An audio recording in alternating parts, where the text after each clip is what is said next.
Hello everyone, welcome back to our channel. मैं ज्योति शर्मा। इस video में विलियम हैज़लिट का वर्क ए फादर्स लेटर आपके लिए लेकर आई हूँ। तो चलिए स्टार्ट करते हैं, है ना। पहले समझते हैं थोड़ा सा इस वर्क के बारे में। देखिए, ऐसे का title on the conduct of life, आपने मेन जो स्लाइड थी उसके ऊपर देखा होगा। On the conduct of life ऐसे का टाइटल है। ओरिजिनली ये टाइटल्ड है advice to a school boy in manuscript form. Okay, author आप जानते हैं कि विलियम हैज़लिट है। लाइफ स्पेन है 1778 से 1830 तक का। अब डेट ऑफ पब्लिकेशन की बात कर लेते हैं। देखिए, बहुत इजी तरीके से आपके लिए प्रेजेंट किया है यहाँ पे। देखो, मतलब नोट्स भी रेडी हैं, बस आपको ध्यान देना है, समझना है और अपने माइंड में ना सुनते सुनते ही प्रिंट कर लेना है कि क्या क्या दिया है। देखो, पब्लिकेशन की डेट 1836। अपन नोट्स बनाते हैं, इसी तरीके से तैयार करते हैं। 6 years after the author's death, यानी ये पब्लिश हुआ था जब हमारे ऑथर की डेथ हो चुकी थी 1830 में। उसके बाद 6 साल बाद बुक का टाइटल, जिस बुक के अंदर आपको ये ऐसे मिलेगा, उस बुक का टाइटल है literary remains of the late William Hazlitt with a notice of his life. यानी ये जो ऐसे है, ये ऐसे इस बुक में मिलेगा जिस बुक का नाम यहाँ दिया गया है। ठीक है जी। उस बुक के अंदर भी स्पेसिफिक लोकेशन कौन सी है? Volume second, volume second of the 2 volume set. Editor कौन है? एडिटर हैं विलियम हैज़लिट जूनियर, बेटे इनके, ये ऑथर के बेटे। और आप ये भी बोलेंगे कि ये जो ऐसे है ना, इसके अंदर रिसिपिएंट भी यही है। ठीक है। पब्लिशर कौन है? पब्लिशर जो है वो सैंडर्स एंड ओटले हैं। सैंडर्स, साइमन सैंडर्स है फुल नेम, और ओटले हैं जॉन एडवर्ड ओटले। ये इसके पब्लिशर हैं। Original composition, original composition written स्का। स्का का मतलब होता है अप्रोक्सीमेटली और अराउंड, मीन्स लगभग 1822 के अंदर लिखा गया था ये, as a private letter to his son entering school. यानी प्राइवेट लेटर है ये एक, जो एक पिता यानी विलियम हैज़लिट अपने बेटे को, जूनियर हैज़लिट को लिख रहे हैं उस समय जब उनका बेटा जो है एंट्रिंग स्कूल, यानी उस स्थिति में था। अब आगे बढ़े, विलियम हैज़लिट के बारे में जान लेते हैं। देखिए, अर्ली लाइफ और एजुकेशन की बात अगर अपन करें ना, तो विलियम हैज़लिट की अर्ली लाइफ में सबसे पहले बर्थ का जिक्र करेंगे। अप्रैल 10 1778 को मेडस्टर्न कैंट इंग्लैंड में इनका जन्म हुआ। फैमिली बैकग्राउंड में फादर इनके जो थे वो यूनिटेरियन मिनिस्टर थे। अब ये यूनिटेरियन मिनिस्टर क्या है, आप लोग डिक्शनरी निकालो या सर्च आउट करो, उससे पहले मैं आपको बता दूं। यूनिटेरियन चर्च वगैरह के अंदर क्या होता है कि जैसे अलग अलग ना ओहदा होता है, अलग अलग पद होते हैं। ठीक है, वो भी अलग अलग सोच के हिसाब से होता है। जैसे यूनिटेरियन मिनिस्टर यूनिटेरियज्म को फॉलो करने वाले, और यूनिटेरियनिज्म क्या है, दे बिलीव्स गॉड इज वन। ये मानते हैं कि भगवान एक है, वो 3 पार्ट में डिवाइडेड नहीं है। मिनिस्टर्स मतलब क्रिश्चियनिटी के अंदर 3 पार्ट्स में डिवाइड कर देते हैं। हाँ, तो वो डिटेल से अपन समझाएंगे कभी इस टॉपिक को लेंगे तब।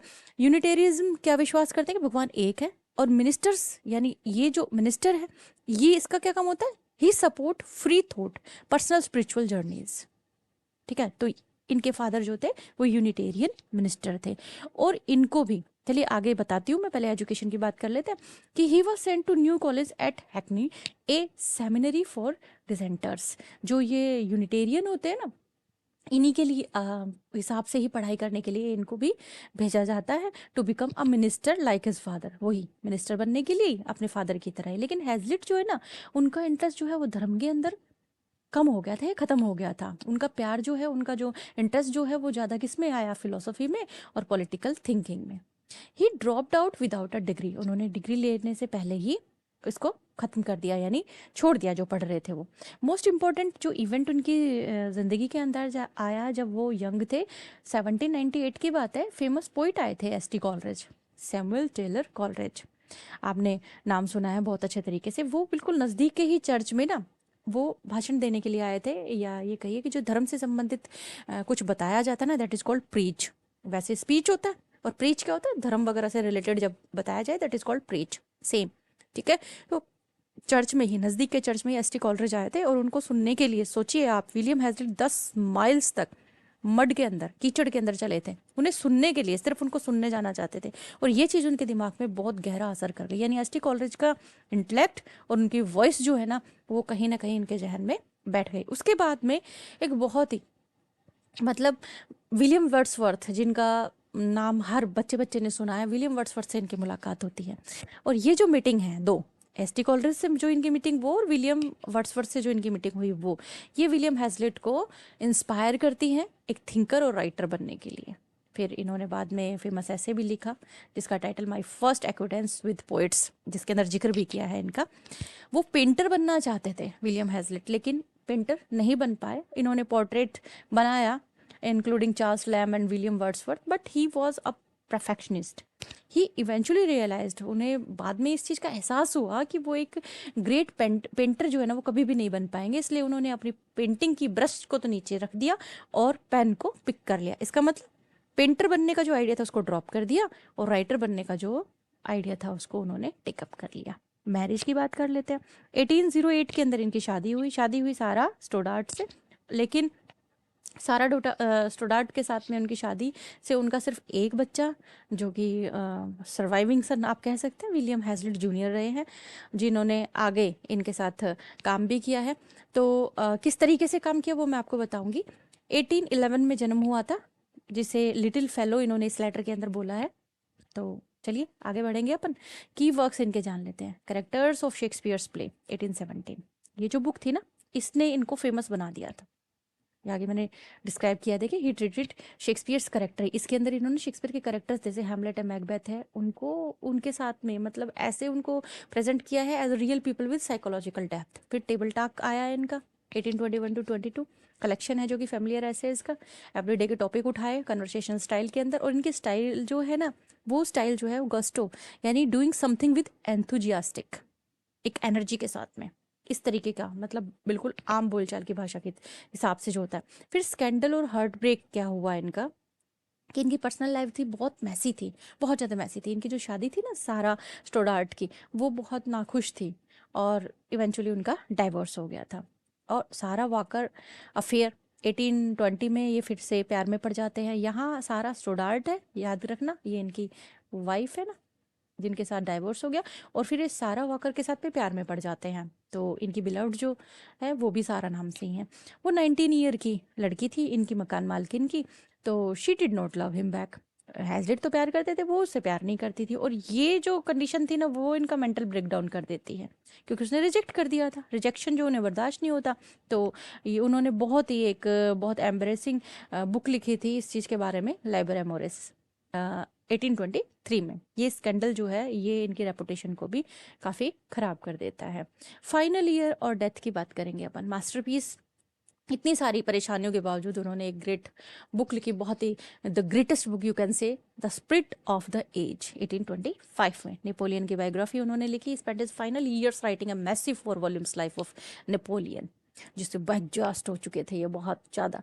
डेथ पॉवर्टी में इनकी डेथ हुई, मतलब इनका जो लास्ट टाइम था वो गरीबी में निकला। सितंबर 1830 की बात है, सोहो लंदन में। ये स्टमक कैंसर इनको हो गया था, जिसकी वजह से इनकी डेथ हो गई। इनके जो लास्ट वर्ड थे, मतलब बहुत ज़्यादा स्ट्रगल किया इन्होंने ज़िंदगी में, लेकिन इनके जो अंतिम जो शब्द थे ना वो थे कि well I have had a happy life. Okay, आगे बढ़े। अब अपन करेंगे क्या, अपना जो वर्क है ना उसे, और सिर्फ इसको ट्रांसलेट और समझना ही, समझाना ही मेरा काम नहीं है, यानी इसको ट्रांसलेट करना, करवाना, समझना और समझाना ही मेरा काम नहीं है, बल्कि इसके साथ साथ इससे रिलेटेड जो भी अपने लिटरेरी टर्म्स आते हैं, डिवाइसेस जो यूज़ हुई हैं इसके अंदर, इसमें वो भी अपन डिस्कस करेंगे। तो लास्ट तक बने रहना मेरे साथ में, ठीक है। देखिए, माई डियर लिटिल फेलो, यानी मेरे प्यारे छोटे से साथी, लिटिल यानी नन्हे से साथी, you are now going to settle at school. मतलब एक फादर है और एक बेटा है, यानी आप ये लेटर ऐसे समझ चुके हो, फादर और सन के बीच में ये लेटर जो है कनेक्टेड है। फादर जो है वो अपने बेटे को लिख रहा है, और बेटा जो है ना वो अब स्कूल जाने वाला हो गया है, स्कूल जाने वाला बच्चा है, कि you are now going to settle at school and may consider this as your first entrance into the world, कि अब तुम स्कूल में रहने जा रहे हो और इसे दुनिया में अपनी पहली एंट्री मानना, क्योंकि अभी तक तुम घर थे और अब तुम जा रहे हो स्कूल, और वहाँ पे तरह तरह के बच्चे होंगे। As my health is so indifferent, कि मेरी हेल्थ जो है वो इनडिफरेंट है, थोड़ी सी चेंज है, थोड़ी अलग है, अच्छी नहीं है, क्योंकि लास्ट में अपन को पता भी चला कि उनको स्टोमक कैंसर था। And I may not be with you long, मैं तुम्हारे साथ ज़्यादा दिन तक नहीं रह पाऊंगा। I wish to leave you some advice, तो मैं तुम्हें कुछ सलाह देना चाहता हूँ। For your conduct in life, किस चीज़ के लिए सलाह देना चाहता हूँ, जैसा कि तुम आचरण करो, व्यवहार करो, उससे रिलेटेड मैं तुम्हें कोई सलाह देना चाहता हूँ, जितनी अच्छी दे सकता हूँ देना चाहता हूँ, जो तुम्हारे काम आए, जिसके जरिए तुम मुझे याद रखो। और अगर कुछ नहीं तो कम से कम मैं तुम्हें अपनी गलतियों के लिए प्रिकॉशंस दे सकूं, यानी मैं जो गलतियां कर रहा हूं ना, वो गलतियां तुम ना करो, उसके लिए तुम सावधान रहो। ये चीज़ मैं तुम्हें समझाना सिखाना चाहता हूँ इस लेटर के थ्रू, ये चीज़ें मैं तुम्हें बताना चाहता हूँ। ठीक है, आगे बढ़े। बिल्कुल सिंपल था एकदम, है ना। रीडिंग करना मेरा मकसद नहीं है, समझाना मेरा मकसद है। आगे बढ़ते हैं। देखिए, as we went along to your new place, connectivity बनाने के लिए थोड़ा सा रीड करना पड़ता है ना। As we went along to your new place of destination, कि जब हम तुम्हारे स्कूल की ओर जा रहे थे, यानी छोड़ने के लिए जा रहे, शायद हो सकता बोर्डिंग वोर्डिंग होगा, तो जब हम जा रहे थे तुम्हें छोड़ने के लिए, तो you often repeated that you dust say they were a set of stupid disagreeable people. तो तुमने बार बार रिपीट किया था कि तुम ये कह रहे थे कि बहुत ही मूर्ख और बहुत ही गंदे लोग वहां पर रहते हैं, मीन्स उनका ग्रुप होगा, जिसका मतलब है स्कूल के लोगों से, मतलब स्कूल के अंदर लोग जो हैं वो बहुत ही बेकार होंगे। तुम बार बार ये रिपीट कर रहे थे, तो कह रहे इसमें तुम्हारी गलती है, इसमें तुम्हारी गलती है, समझाना चाह रहे हैं इसमें तुम्हारी गलती है। क्योंकि अच्छे की उम्मीद करना, यानी होप फॉर द बेस्ट, एक नियम है, अच्छे की उम्मीद करो हमेशा। मतलब एकदम पहले से ये ना सोच लो कि जहां मैं जा रहा हूँ वहां पे सब कुछ गलत ही होगा। तो वो क्या कहते हैं कि अच्छे की उम्मीद करो, always my dear believe things to be right till you find them the contrary. हमेशा ये सोचो कि चीजें अच्छी ही होंगी, तब तक मानो जब तक वो तुम्हारे विपरीत ना हो चीज। And even then instead of irritating yourself against them endure to put up. और जब तक तुम उन चीजों से इरिटेट ना हो जाओ ना, तब तक सहन करने की कोशिश करो। और if you can not alter them, अगर तुम किसी चीज को बदल नहीं सकते, you said you were sure you should not like the school where you were going. तो जब तक तुम किसी चीज को बदल नहीं सकते ना, तब तक उसे सहन करो। उससे अगर तुम इरिटेट हो जाते हो पहले से ही, तो ये गलत है। ठीक है, फिर से मैं आपको समझाती हूँ। देखिए, वो कह रहे हैं कि जब अपन स्कूल जा रहे थे, यानी हम लोग जब तुम्हें स्कूल छोड़ने जा रहे थे, तुम बार बार एक ही चीज रिपीट कर रहे थे। तुम ये कह रहे थे कि मैं जहाँ जा रहा हूँ वहां पर लोग जो है वो मूर्ख है और अच्छे नहीं है। इसका मतलब स्कूल के लोगों के बारे में तुम बात कर रहे थे। तो ये समझाने चाह रहे हैं एज ए फादर कि इसमें तुम्हारी गलती है। हमेशा बेस्ट के लिए होप रखो, यही नियम होना चाहिए। हमेशा चीज़ों को तब तक सही मानो जब तक वो इसके अपोजिट ना हो, यानी गलत ना हो। और तब भी यदि तुम उनको बदल नहीं सकते, तो खुद को चिड़चिड़ा मत करो, खुद को इरिटेट मत करो, बल्कि हो सके जितना निभाने की कोशिश करो, सहन सहन करने की कोशिश करो। ठीक है, यू सेड, तुमने कहा, यू वर श्योर, कि तुम्हें यकीन है तुम जिस स्कूल में जा रहे हो वह तुम्हें पसंद नहीं आएगा। तुमने ये कहा है ना कि तुम जिस स्कूल में जा रहे हो वो तुम्हें पसंद नहीं आएगा। दिस वाज रॉन्ग, लेकिन ये क्या है, गलत है।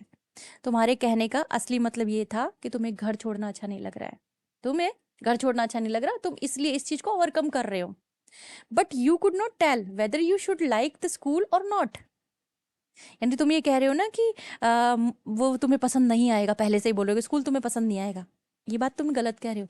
तुम्हारे कहने का सही मतलब पता है क्या था? तुम्हारे कहने का सही मतलब ये कि तुम्हें घर नहीं छोड़ना अच्छा लग रहा, तुम घर नहीं छोड़ना चाह रहे हो। लेकिन जब तक तुम स्कूल को ट्रायल नहीं दे देते, यानी जब तक तुम स्कूल को जाकर देख नहीं लेते, समझ नहीं लेते, हाँ, तब तक तुम ये नहीं कह सकते कि तुम्हें वो स्कूल पसंद आएगा कि नहीं। ठीक है, otherwise you're saying that you should not like it was determined that you would not like it, never anticipate evils। कि जब तक तुम ये नहीं बता सकते कि वो तुम्हें पसंद आएगा कि नहीं, क्योंकि जब तक तुम आजमा नहीं लोगे अच्छा बुरा नहीं कह पाओगे। तुम्हारा ये कहना कि तुम्हें ये पसंद नहीं आएगा, पहले से ही ये तय कर लेना था कि तुम्हें पसंद नहीं आएगा, ये तुमने तय किया है। कभी भी मुसीबतों की पहले से ही कल्पना नहीं करनी चाहिए कि जहाँ मैं जा रहा हूँ वो स्कूल मुझे पसंद नहीं आएगा, वहाँ के लोग बेकार होंगे, मुझे परेशान करेंगे। अरे कभी भी ना बुराई की पहले से ही इमेजिनेशन नहीं करनी चाहिए, सिर्फ इसलिए कि तुम्हें सब कुछ ठीक वैसा ही मिल सकता था जैसा तुम चाहते हो। अपनी जिद और नाराजगी के कारण जो असलियत है ना, जो रियलिटी है, उसको बुरा मत मानो, उसको बुरा मत बनाओ। तुम्हारी जो चाहत है, हाँ, तुम्हें वैसा का वैसा सब कुछ मिल जाए जैसा तुम चाहते हो, उसे अपनी जिद और नाराजगी के कारण चेंज मत करो। यानी बिना जाने बिना समझे अपना जो पॉइंट ऑफ व्यू है वो सेट मत करो कि हाँ गलत ही होगा, ठीक है। You seemed at first to take no notice of your school fellow. शुरुआत में तो ऐसा लगा कि जैसे तुमने अपने स्कूल के फ्रेंड्स या स्कूल के जो भी साथी हैं तुम्हारे, उन पर कोई ध्यान ही नहीं दिया, या यूं कहे कि तुम उनके खिलाफ हो गए। हाँ, set yourself against them because they were strangers to you, बस सिर्फ इसलिए क्योंकि वो तुम्हारे लिए अजनबी थे। They knew as little of you as you did of them. भाई वो भी तो तुम्हें थोड़ा सा ही जानते हैं जितना तुम उन्हें थोड़ा सा जानते हो। So that this would have been a reason for their keeping aloof from you as well. वो भी तुम्हें कम ही जानते हैं, इसीलिए वो तुमसे दूर दूर रह रहे हैं, जिसको तुम परेशानी समझ रहे हो। ये सीखो कि दूसरों के लिए कभी भी प्रेजुडिस ना पालो, कभी भी पहले से ही अपने मन में सोच मत बनाओ क्योंकि तुम उनके बारे में कुछ नहीं जानते। ये एक बहुत ही बैड रीजनिंग है। इससे आधी दुनिया तुम्हारी दुश्मन बन जाएगी। तुम खुद ही सोच लोगे कि भाई वो तो गलत है, तो वो तो तुम्हारा दुश्मन ही बन गया। तुम्हारे दिमाग में तो ये चीज आ गई कि वो तो सही नहीं है। इस उनके बारे में तब तक तुम बुरा मत सोचो जब तक वो तुम्हारे साथ में बुरा बिहेव ना करे। जब तक तुम्हारे साथ में बुरा बिहेव ना करे तब तक उनको बुरा मत समझो। और तब भी उनका जो जो उन्होंने गलत किया है ना उससे बचने की कोशिश करो, या उनके अंदर कुछ गलत है उससे बचने की कोशिश करो। ये तरीका उनकी जो एनिमी जो पावर है या जो एनिमी वाली जो फीलिंग है उसको किसी तरह से भी नाराजगी या शिकायत की कंपैरिजन में कहीं ज्यादा जल्दी शांत कर देगा। यानी this will disarm their hostility sooner than pique and resentment और कंप्लेंट। पिक का मतलब होता है फीलिंग ऑफ इरिटेशन। ओके, आगे बढ़े, देखिए नेक्स्ट लाइन क्या कहती है। आई दो यानी मुझे लगा, थॉट है ये, I though you were dispose to criticise the dress of some of the boys as not so good as your own. कि मुझे लगा तुम लड़कों के कपड़ों की क्रिटिसिज्म कर रहे हो, या लड़कों की जो कपड़े हैं उनको क्रिटिसाइज कर रहे हो, उसको क्रिटिसाइज करने का अपना मन भी तैयार कर रहे हो, क्योंकि वो कपड़े यानी उन बच्चों ने जो कपड़े पहने तुम्हारे कपड़ों जितने अच्छे नहीं थे। लेकिन किसी से भी कभी भी इसलिए नफरत मत करो क्योंकि वो तुम्हारे जैसा नहीं है। भाई कोई कैसा है वो उसका उसके ऊपर कंट्रोल तो नहीं है ना। देखो क्या समझा रहा है कि never despise anyone for anything that he can not help.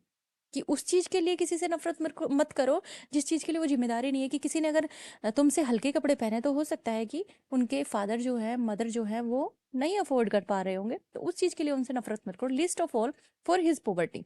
कम से कम इस चीज के लिए तो बिल्कुल नहीं कि वो गरीब है। I would wish you to keep up appearance yourself as a defense against the idle sneers of the world, but I would not have you value yourself upon them। कि मेनली किसी की गरीबी के लिए तो बिल्कुल भी नफरत मत करो। मैं चाहूंगा कि तुम दुनिया की जो फालतू की जो चीजें हैं ना उनसे बचने के लिए अपना जो अटायर है वो अच्छा रखो। लेकिन मैं ये भी नहीं चाहता कि तुम अपनी कपड़ों की जो अहमियत है ना उसको ज्यादा समझो।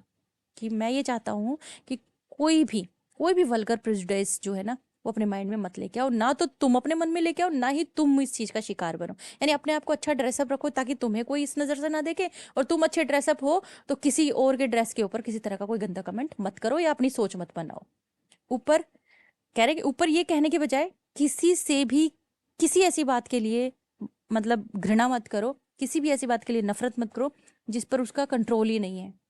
कह रहे मेरा कहने का मतलब ये है कि कभी भी किसी की भी बुराई जो है वो मत करो, और उस बुराई करने में ना खुशी महसूस मत करो। इसका मतलब है तुम उनकी जो कमियां हैं उस पर खुश हो रहे हो, खुद को तारीफ दे रहे हो। तो ये चीजें क्या करती है, ये अहंकार को बढ़ाती हैं। और अहंकार किए बिना दूसरों के अंदर कमी देखना, इस कमी का एहसास करना, ये बहुत ही बुरी भावना होती है, खुशी देने वाली भावना नहीं होती। Failing to misfortune, the sense of inferiority in other without this indirect appeal to our self love is a painful feeling। कहा है ना, ये क्या है, एक पेनफुल फीलिंग है एंड नॉट एन एक्सोल्टिंग वन। खुशी देने वाली नहीं है, ये तकलीफ देने वाली फीलिंग है। ये इसमें क्या समझाना चाहते हैं एक्चुअली, एम्पथी जो है ना इसे इसको ईगो के साथ में रिलेट किया है एक बहुत ही सुंदर सा मतलब एक चीज समझाने के लिए। वो ये कहते हैं कि अगर हम किसी ऐसे आदमी को देखते हैं जो हमसे थोड़ा सा कम है चाहे वो पैसों में हो, चाहे वो हमारे अंदर जो क्वालिटी है या किसी में भी कोई क्वालिटी है उस पर बेस्ड हो, या फॉर्चून के पर बेस्ड हो, लक पर बेस्ड हो। तो एक अच्छे इंसान को उनके लिए सिंपैथी आनी चाहिए, लेकिन अपने अंदर घमंड नहीं आना चाहिए कि भाई मैं परफेक्ट हूँ और ये मेरे से कम है। ये चीज़ नहीं आनी चाहिए। सिंपैथी तो आनी चाहिए, लेकिन खुद में घमंड नहीं आना चाहिए। You complain since that boys laugh at you. तुमने शिकायत की थी कि बच्चे तुम पर हंस रहे हैं, यानी लड़के तुम पर हंसते हैं और तुम्हारी परवाह नहीं करते। And that you are not treated as you were at home. और तुम्हें वैसे भी व्यवहार नहीं करते जैसे तुम्हें घर पे व्यवहार किया जाता था। तो कह रहे कि माई डियर, तुम्हें बता दूं मैं एक बार के लिए कि मेरे प्यारे my dear, that is one chief reason for your being sent to school. बस मेरा एक मेन जो कारण था ना तुम्हें स्कूल भेजने का, वो पता है क्या था? To ensure your bed time, to be times to the unavoidable rubs and uncertain reception you may meet with the life।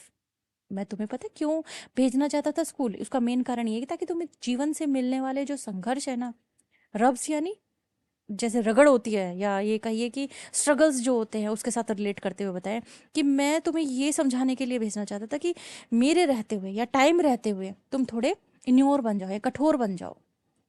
तुम्हें जो एक्चुअलिटी है दुनिया की वो समझ में आ जाए। तुम हमेशा मेरे साथ नहीं रह सकते ना, और शायद यही अच्छा है कि तुम मेरे साथ हमेशा नहीं रह सकते, इसीलिए मैंने तुम्हें बाहर निकाला। लेकिन तुम्हें दूसरों से वैसी ही चिंता दिखाने की उम्मीद नहीं करनी चाहिए जैसे मैं तुम्हारी करता हूँ। मैं तो तुम्हारी करता हूँ क्योंकि तुम मेरे बच्चे हो, लेकिन दूसरों से इस तरीके की एक्सपेक्टेशन मत करो। You have hitherto been a spoiled child. तुम हमेशा घर के अंदर एक लाडले बच्चे रहे हो, और अपने खेल के मतलब जो तुम्हारे साथी हैं, मतलब प्ले फेलोज जो तुम्हारे साथ खेलने वाले हैं, जो उनके बीच में भी तुम मनमानी करते रहे हो। उनके क्या बने रहे हो? नेता बने रहे हो। But you have a good nature and good sense.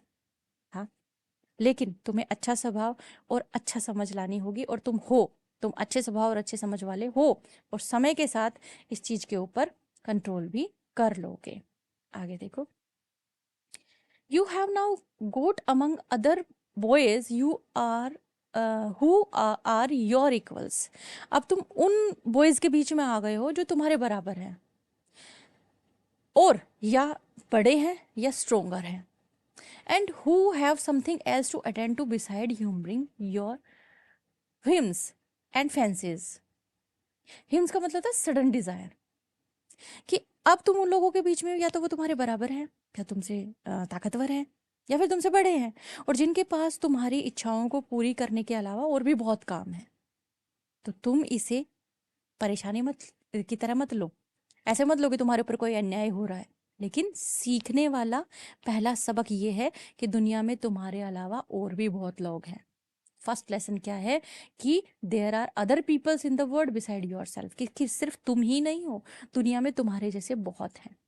There are a number of boys. क्योंकि एक बच्चा जब घर में होता है ना, तो वो घर में अपनी मनमानी चलाता है, उसके सब लाड करते हैं, प्यार करते हैं, उसकी सारी विश पूरी करते हैं। बट जब वो बाहर निकलता है, तो वो बाहर वालों से भी वैसी एक्सपेक्टेशन करे जैसा वो अपने घर के मेंबर से कर रहा है। तो ये चीज़ गलत हो जाती है, और यही चीज़ एक फादर अपने बेटे को समझा रहा है कि there are a number of boys in the school where you are. बहुत सारे लड़के हैं वहां पे जहां तुम हो। तो whose amusement and pursuits whatever they may be are and ought to be of as much consequences to them as yours can be to you. कि उनकी खुशी, उनकी सोच, उनके इरादे भी तो उतने ही इंपॉर्टेंट है जितने तुम्हारे हैं। The more years of childish self importance you give yourself. जितनी इंपॉर्टेंस तुम अपने आप को देते हो ना, तो you will only expose yourself to be the more thwarted and laughed at. Main बात क्या है कि जितनी इंपॉर्टेंस तुम अपने आप को देते हो, उतनी इंपॉर्टेंस वो अपने आप को देते हैं।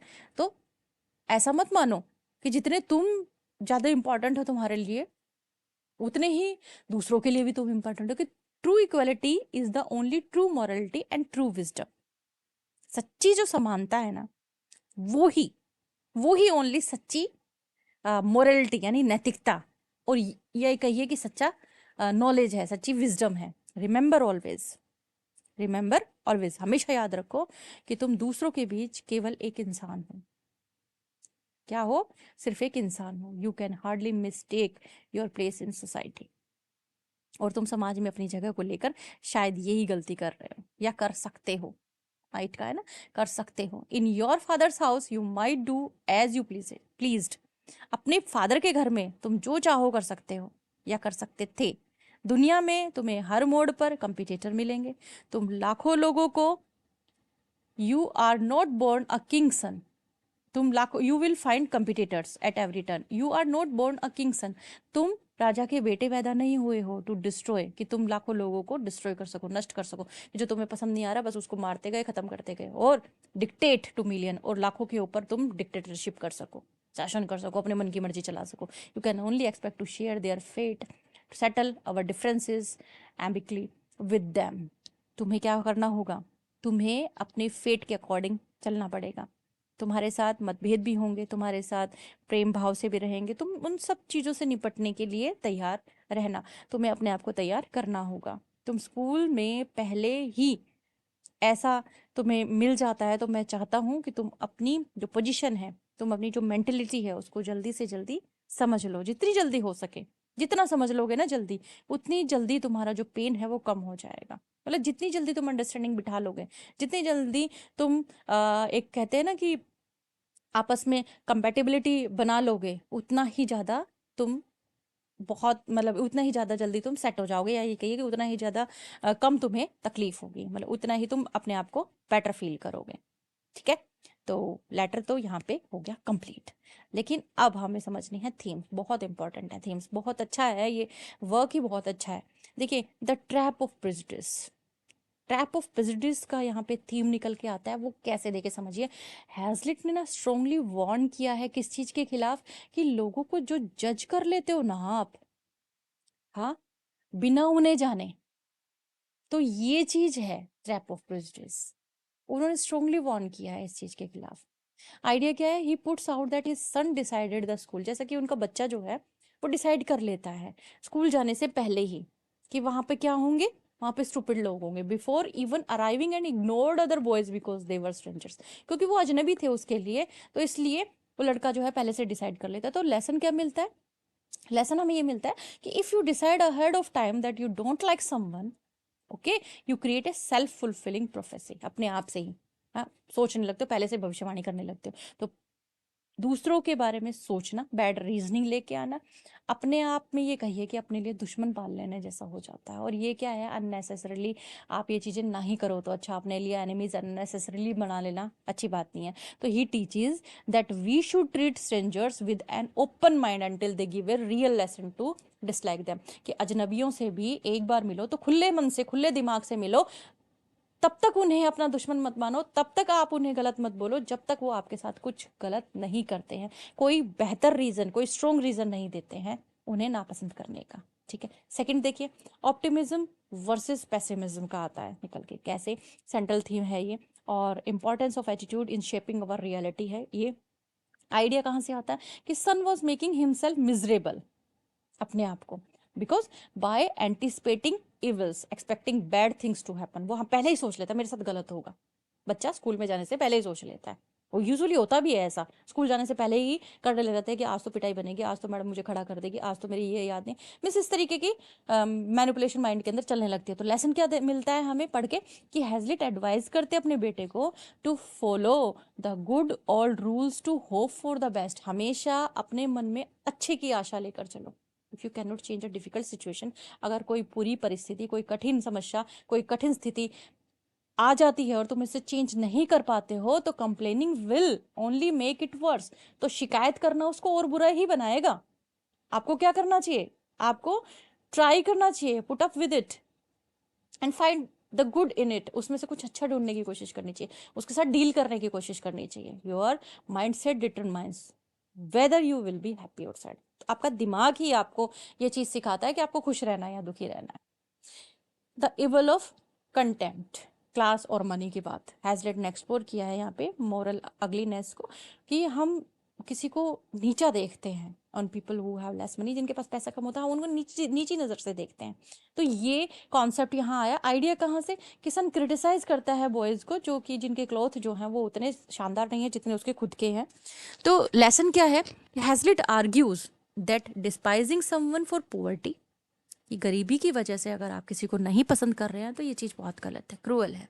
एक्सप्लेन करते हैं कि contempt is a toxic emotion because it means you are secretly happy about someone else misfortune to make yourself feel superior.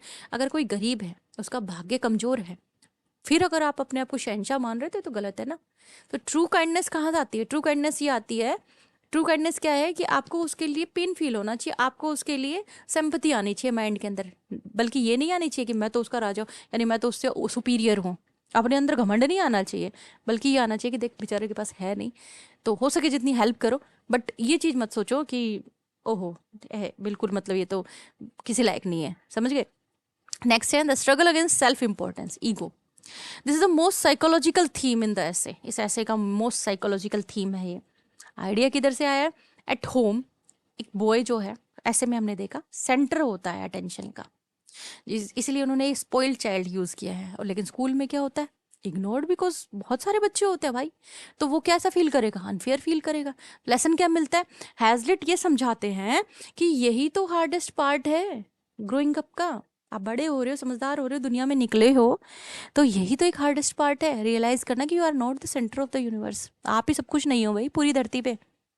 अपने बेटे को वो समझाते हैं कि बाकी के लोग भी हैं, उनकी भी जिंदगी है, उनके भी मकसद है। जैसे आप अपने लिए मैटर करते हो, वैसे बाकी के सब भी अपने लिए मैटर करते हैं।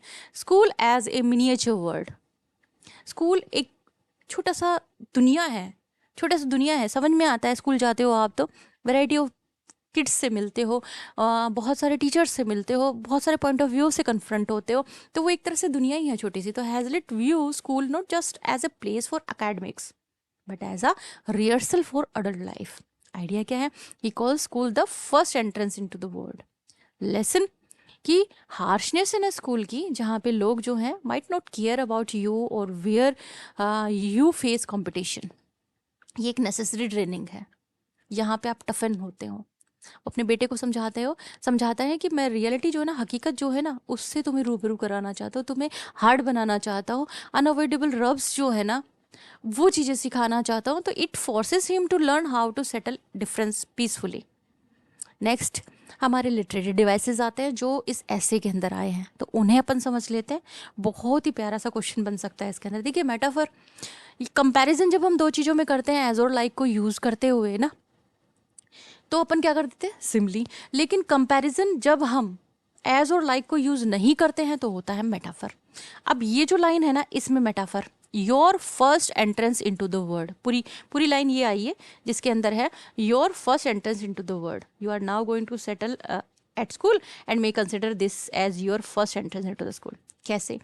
हैजलिट ने कंपेयर किया है स्कूल को किस चीज़ के साथ में? एक वास्ट न्यू कंट्री के साथ में। He is not saying school is just a building, है ना, वो ये नहीं कह रहा है कि स्कूल एक बिल्डिंग है, बल्कि मेटाफोरिकली वो क्या कहना चाहते हैं कि एक ट्रेनिंग ग्राउंड है। समझ गए? देखिए, unavoidable rubs caught to inure you bed time be time to the unavoidable rub you may meet with in life, ये ऐसे की लाइन है। ही कंपेयर्स, राइटर कहिए आप, स्पीकर कह लीजिए और फादर कह लीजिए, कंपेयर करते हैं सोशल कन्फ्लिक्ट्स को, डिफिकल्टीज को फिजिकल फ्रिक्शंस के साथ में, रगड़ना जो होता है उसके साथ में। Just as rough leather rub against skin until a callus form. King son आया इस कोट के अंदर कि you are not born a king son. यहाँ पे भी मेटाफर है किस चीज के लिए? कि वो कह रहे हैं कि even if the boy isn't literally a prince, लेकिन एक्टिंग कर रहा है ना प्रिंस के जैसा, तो यहाँ भी मेटाफर है। अब यहाँ पे यूफिज्म, हाउ कि यूजिंग अ माइल्ड और जेंटल वर्ड, बहुत ही माइल्ड और जेंटल वर्ड यूज किया है, लेकिन डिस्क्राइब करने के लिए किस चीज को? एक बहुत ही हार्श और अनप्लीजेंट थिंग को। जैसे health is so indifferent, quote आइए ना कि as my health is so indifferent and I may not be with you long. Indifferent usually का मतलब क्या होता है? इनडिफरेंट यूजुअली होता है एवरेज और अनकेयरिंग, लेकिन यहाँ हैजलिट ने यूज किया है इसको फेलिंग और डाइंग के लिए। He uses this soft word to avoid scaring his young son even though he is admitting he might die soon. और देखिए antithesis, placing two opposite ideas, आपको पता है दोनों एकदम अपोजिट होता है। जैसे home versus the world, home secure safe छोटी सी जगह प्यारी सी जो अपनी लगती है, वर्ल्ड एक बहुत वास्ट है। कोट आया है, आपने देखा है। In your father's house you might do as you pleased, in the world you will find competitor at every turn. तो फादर हाउस और वर्ड एंटीथेसिस है एक दूसरे से। This is the core structural device of the essay. वो contrast करते हैं the dictatorship of home, जहाँ पे चाइल्ड करता है डिक्टेटरशिप, अपना पूरा मन की मर्जी चलाता है, with the democracy of school, जहाँ पे बच्चा इक्वल है सबके बराबर, वहाँ नहीं चला सकता अपने मन की मर्जी। तो यहाँ एंटीथेसिस आया। Irony, when the intended meaning is opposite to the literal meaning is irony, विडंबना जिसको आप कहते हैं, यानी situation ends up different than expected. आप जैसा चाहते हैं वैसे से बिल्कुल अपोजिट, जब मतलब एक्सपेक्ट कुछ और कर रहे हैं और मिल कुछ और गया। द गुड एब्सेंस, कोट आती नहीं, you can not always be with me and perhaps it is as well that you can not. तो यहाँ सिचुएशनल आयरनी है। एक चाइल्ड यूजुअली क्या सोचता है, being a parent is the safest best thing, Hazlitt argue करते हैं इसका opposite, that is absence is actually good, यानी मैं नहीं रहूँगा ना, ये चीज़ तुम्हारे लिए ज़्यादा बेनिफिशियरी है, because it will force the boy to stop being spoiled. Learn independence. Hyperbole is here, exaggeration जब आ जाता है बहुत ज़्यादा। तो enemies of half the world, देखिए कितना बड़ा चढ़ा के कहा, enemies of half the world, quote आई है यहाँ पे, it makes enemies of half the world, कि वो एग्जेजरेट करते हैं कि बहुत दुश्मन, number of enemies, you want literally fight billion of people, but he uses this to show the scale of loneliness you will feel if you are prejudice against strangers. अगर ऐसे ही आप अपने मन में ही कल्पना करते चले गए कि ये भी गलत है, ये भी गलत है, ये भी गलत है, तो बहुत सारे दुश्मन पाल लोगे, बहुत सारे आपके खिलाफ ही हो जाने फिर तो इस वीडियो के लिए एक लाइक तो बनता है ना। जल्दी से लाइक कर दो, फटाफट से शेयर कर दो, चैनल को सब्सक्राइब जरूर कर लो। Thanks for watching.